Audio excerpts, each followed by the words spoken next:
This is WFYI News Now. It's September 23rd, and I'm Abriana Herron. On today's show, community leaders plan to meet to discuss civility in the wake of the growing political violence. All those living in the Fountain Square encampment have been housed. And pushback against Indiana Attorney General Todd Rokita's investigation into Exodus refugee immigration. Instead, the demand would allow Rokita to obtain personal information about Exodus clients, like social security numbers or employers we work with or home addresses of folks.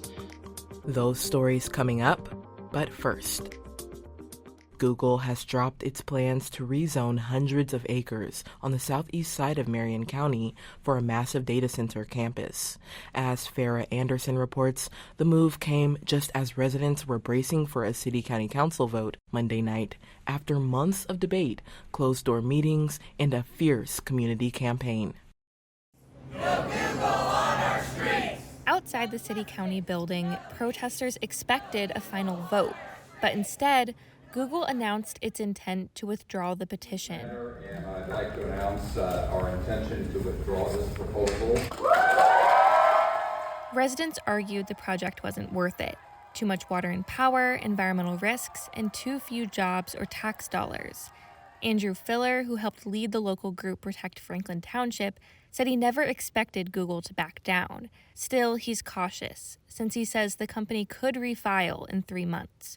Councillor Michael Paul Hart added Google must also formally withdraw the petition from the Metropolitan Development Commission. If not, the rezoning request could come back before the council October 6th. I'm Farrah Anderson. Community leaders from across the country will gather in Carmel this weekend to discuss the importance of civility in the face of growing political violence. Jeremy Rubin reports. Local nonprofit Project Civility is hosting the national summit. In light of the recent killing of conservative activist Charlie Kirk, organizers stress there is no better time to learn how to disagree with others without veering towards violence. Jeff Worrell says he was inspired to start Project Civility by his experiences serving as a Carmel city councilor. Sometimes in our politics in Hamilton County, if we're not of the same party or the same belief, or we're for the mayor or against the mayor, we become enemies. And I'm trying to say it doesn't have to be that way. The event is this Friday and Saturday and will feature keynote speakers and interactive workshops. I'm Jeremy Rubin. Everyone who was living at an encampment in Fountain Square has been housed through a new initiative. People experiencing homelessness had been living at a camp on Leonard Street for months when the city said they would clear the site. The city then reversed course and brought them into the Streets to Home Indy initiative, which aims to end chronic homelessness. CHIP Executive Director Chelsea Herring-Cozy says Streets to Home uses the Housing First model, which connects individuals to housing along with supportive services. So we're bringing this model to Indianapolis, really excited to show the impact already, as we've now been able to engage 2 sites, house 29 people, and permanently close those 2 locations. The first site cleared was called Black Mountain, where 11 people were placed into housing. 18 people were housed at the Fountain Square encampment that is now closed.